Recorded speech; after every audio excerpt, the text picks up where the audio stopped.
What's up, guys? I'm back with another episode of What Remains of Edith Finch, and I think we're supposed to open this window. Let's get right into it, man. Fuck yeah. This will be obvious later, but my mom never told me any of these stories. Edie would have, but Mom didn't like bringing up the past. Though, when we adopted a stray kitten, she was the one who named it Molly. Molly the cat.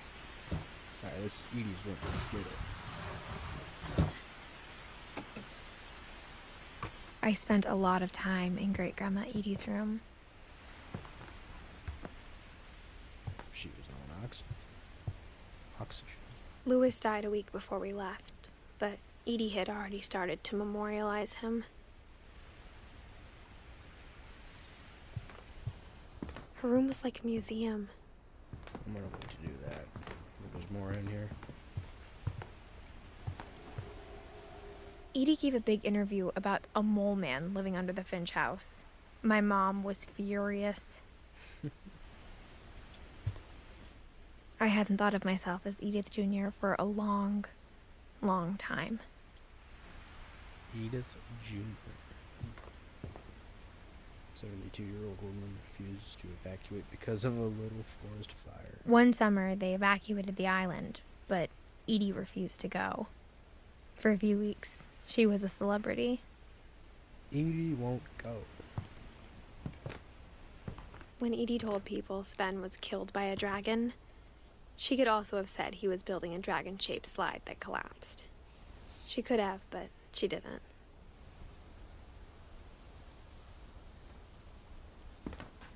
Even in her 90s, sometimes Edie seemed a lot younger than my mother.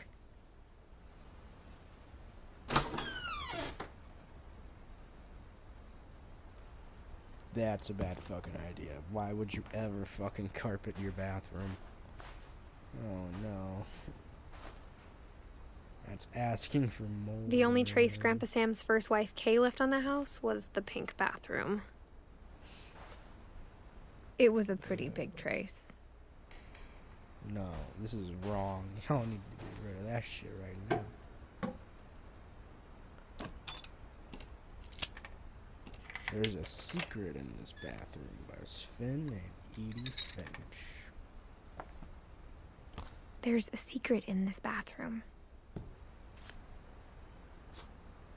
It's in the last place you would look.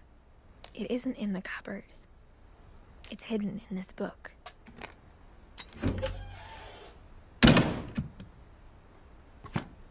No, don't go through that. No.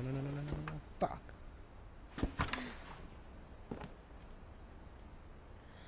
Alright, I can get back in. Sick. Sick. That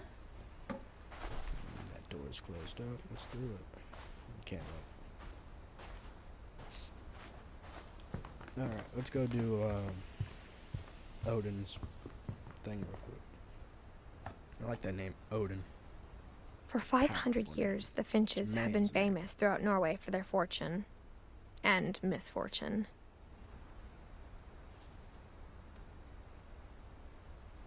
Odin Finch buries the latest victims of the family curse, his wife Ingeborg and their newborn son, Johan.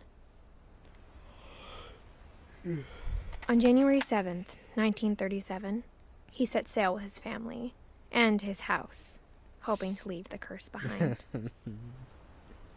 But 40-foot waves off the coast of Washington send the house and Odin to the bottom of the sea. Odin's daughter Edie, with husband Sven and baby Molly, step ashore on their new home, Orcas Island. Orcas Island. Odin Finch is the first to be buried in the new family cemetery.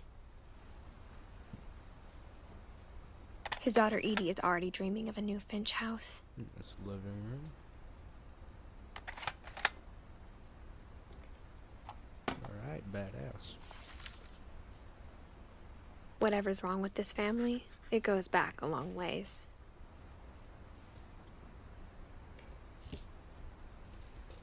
Odin, 1880 to 1937. 57 years old.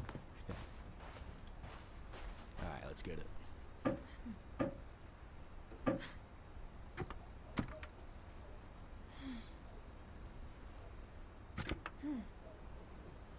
Sven gave Sam an old camera he'd refurbished. He never put it down.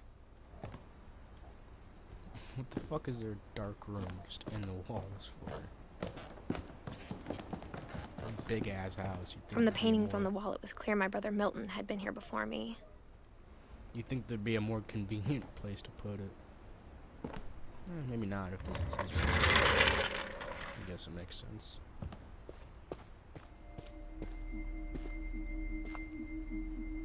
Fort Calvin. Fort Sam. That's a lot of fucking film. Oh my god.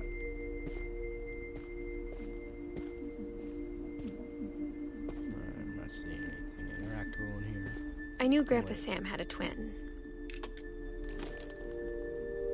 And that he never talked about him. I'm gonna go through here real quick. I wanna see what's up here. Okay, nothing. Shit. I guess my grandpa didn't like history any more than my mom did.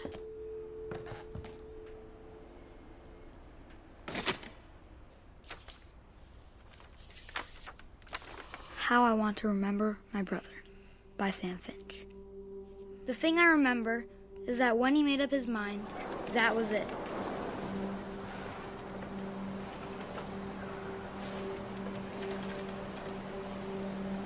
Oh shit, we're swimming. He's got a fucked up leg. Oh, I can. Okay. My brother said he'd die before he ate another mushroom. And he did. At Barbara's funeral, we swore we'd never be afraid again. And he wasn't. I think Calvin always wanted to fly. Sam! Calvin! Dinner's ready! Coming! But that day, he finally made up his mind to do it. This swing's bad. I told him going around was impossible. I would love some shit. Maybe if I hadn't said that.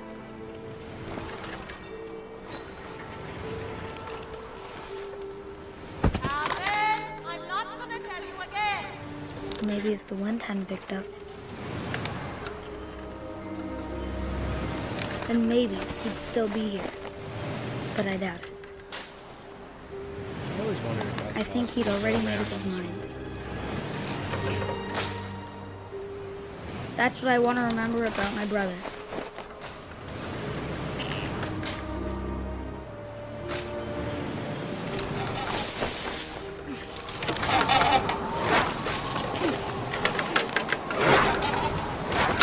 The day he made up his mind to fly. Oh shit.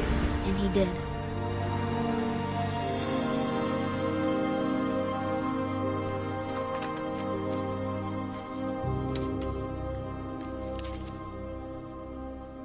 Calvin's story felt strangely familiar. When I was younger, I remember trying to do the exact same thing. Have you guys ever seen that swing on like the end of the world? It's like a swing, but you can it goes like right over a cliff or like a mountain or some shit. It's super cool. Calvin, 1950 to 1950 to 1961. He was 11. All right. After the funeral, Edie roped off Calvin's half of the room.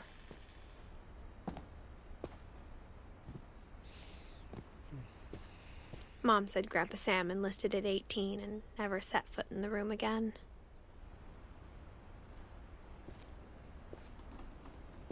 Oh shit, where do we go from here?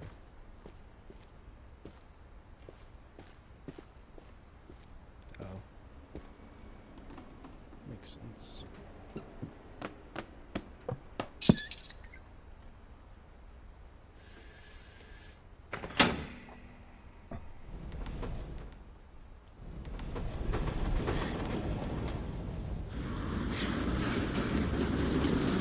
Who the fuck has the time for all this shit? Jesus Christ.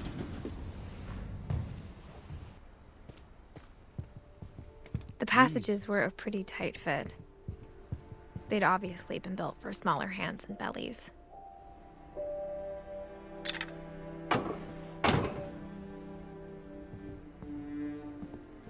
Barbara's room. Shit.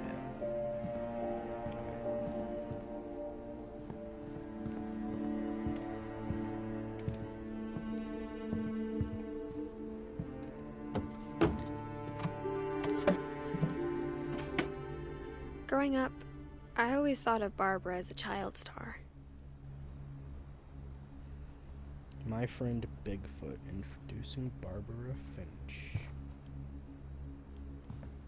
She has her own Barbie doll. That's fucking. Alright, fuck. Let's just get back in. No. Fuck. Shit. I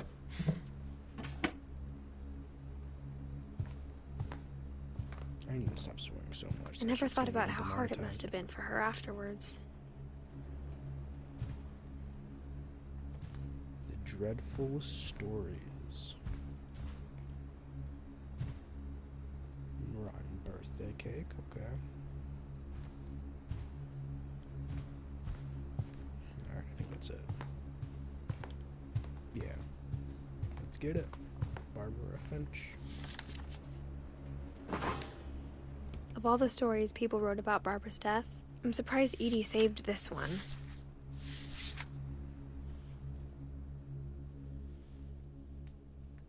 Old Jack here with another ghastly tale inspired by America's most unfortunate family. I'm calling it The Surprise Ending of Barbara Finch. As a child star, Barbara was famous for her scream. Now at 16, she was all washed up. A has-been. But in a lucky break, she'd been asked to perform her signature scream at a local convention for monster movie fans. It was just the boost her career needed.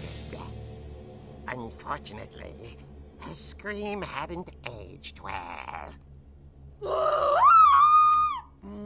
Getting better. I think you just need the right motivation. Her biggest fan and current boyfriend, Rick, was about to demonstrate when... Now that was a great scream. It was Barbara's father, Sven. He'd slipped into a table saw and had to be rushed to the emergency room. So Barbara got stuck babysitting her youngest brother, Walter. Her convention comeback was cancelled. Okay, I'm hearing frustration, but I'm not hearing terror. What if I tried... A gang of hoodlums in Halloween masks have been terrorizing Orcas Island tonight. Police are urging residents to... That came from the basement. You're right! Also, I loved your delivery on that. Why is your basement door locked? Because my dad likes making puzzles and secret passages. There's a key hidden in the music box. The secret is to keep winding and winding until finally the key pops out. Thanks, babe. I'll be back in a sec. 20 minutes later, Rick hadn't returned. So Barbara went to look for him, right on cue. She reached for the music box. And as she wound the key, she listened for Rick, but the house was silent.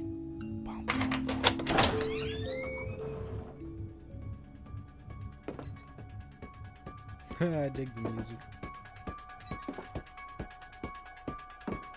She found Rick's crutch and imagined the worst.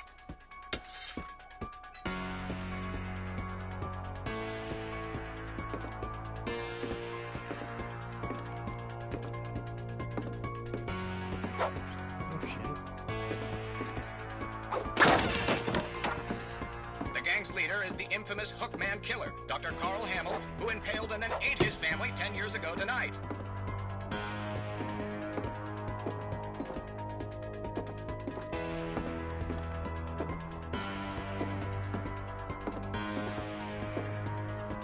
The old fridge rattled and grew still.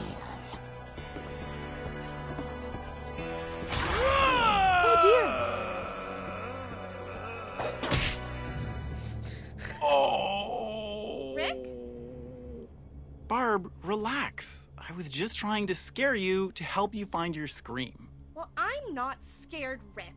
I'm furious. Then act furious. All I'm getting from you now is that you're hurt and confused and you're... She threw him out, but she kept a little something to remember him by. Barb, have you seen my other crutch? And she was still holding it when she fell asleep watching the late picture show. Hours later...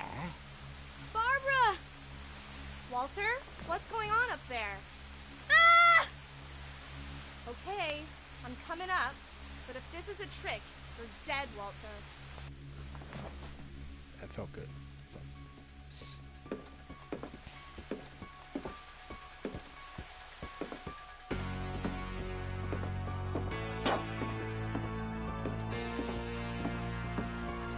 She threw his ass out.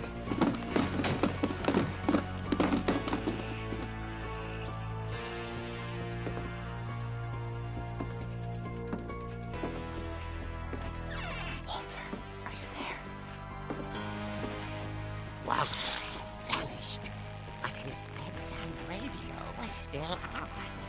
Orcas Island police describe the man as 6 feet tall, with a steel hook for a hand. Residents are urged to lock all doors and windows and notify the police of any suspicious activity. Barbara turned, saw the hook man, and was speechless. He was quite smashing.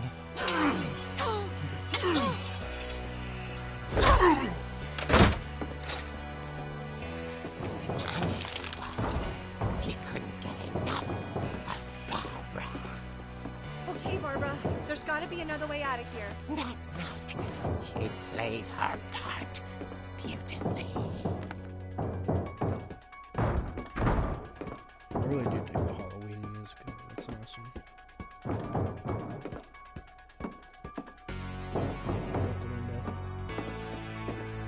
She thought about abandoning Walter, but just couldn't do it.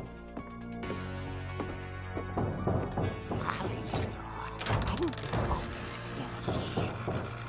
The hinges groaned.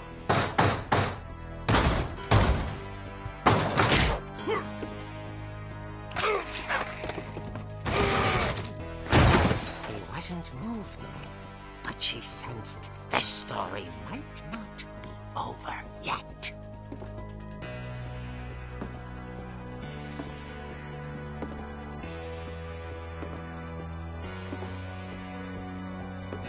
Who the fuck has a hook for it? That's just so fucking inconvenient. How are you gonna wipe your ass with a hook for it? The hookman had vanished. She listened for his breathing, but all she heard was... First off, I dig that chair.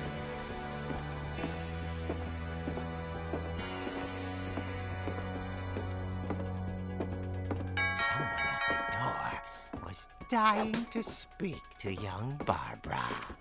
At the door, she heard whispering. It was coming from inside the house.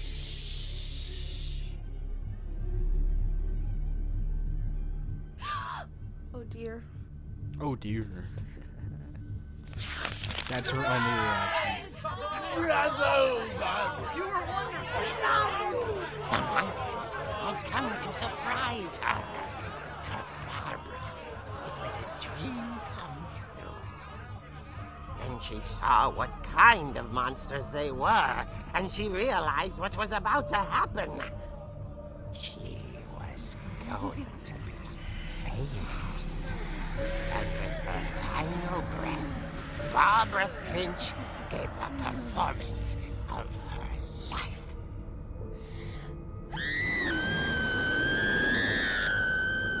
I wasn't there myself, but I hear Barbara was magnificent.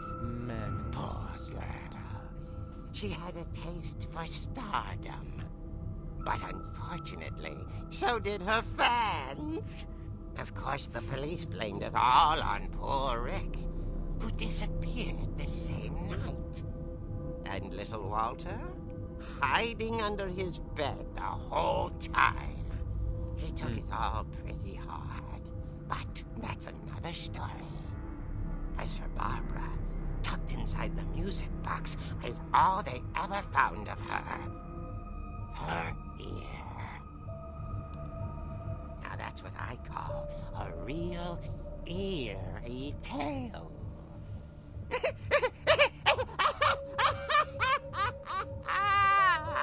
Eerie. Fuck you and fuck your puns.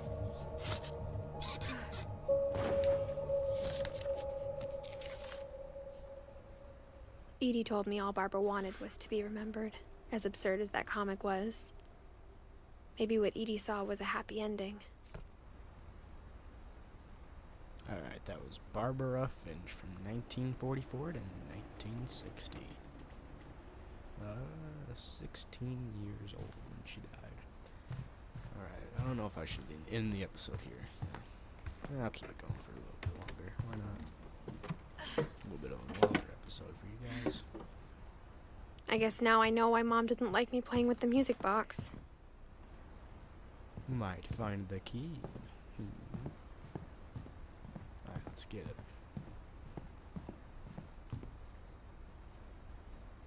That was weird.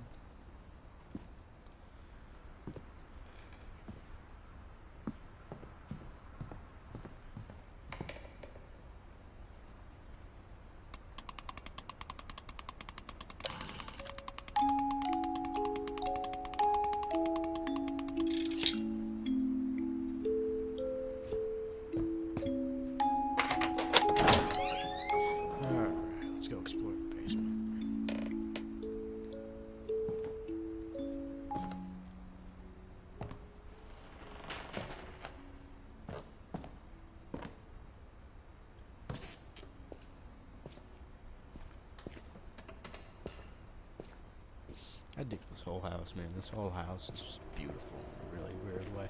It should have been a little bit more, run down. It should have been a little bit more overtaken by nature, because it was abandoned for 17 years, or 7 years. And there were people sneaking in here. I'm surprised no one ever broke any windows or anything. Mom said the basement was off limits, unless I wanted another tetanus shot. There's the table saw where Finn's fucking sliced his finger off. Careful of that. There's the wood that Edie makes the portraits on. Alright, let's go through here. I saw Edie sneak down to the basement once, carrying packages. Packages. I thought maybe she was hiding presents.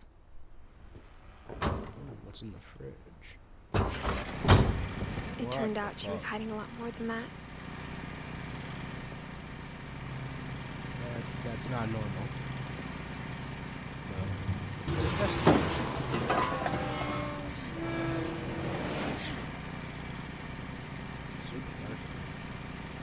I remember asking Mom once about where Walter had gone. She said after Barbara died, he got as far away as he could. Which apparently meant down here. Shitloads of food. If there's a pattern in all these stories,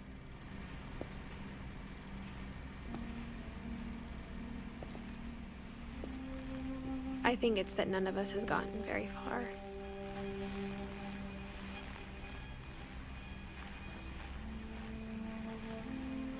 Bathroom, I guess.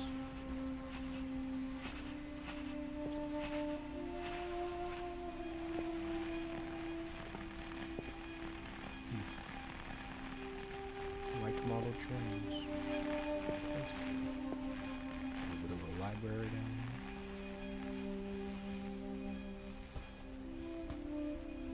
Now we're on that.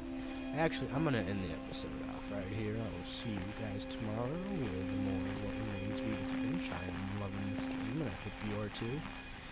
Remember to like, comment, subscribe, and I love you guys very, very much. See you tomorrow.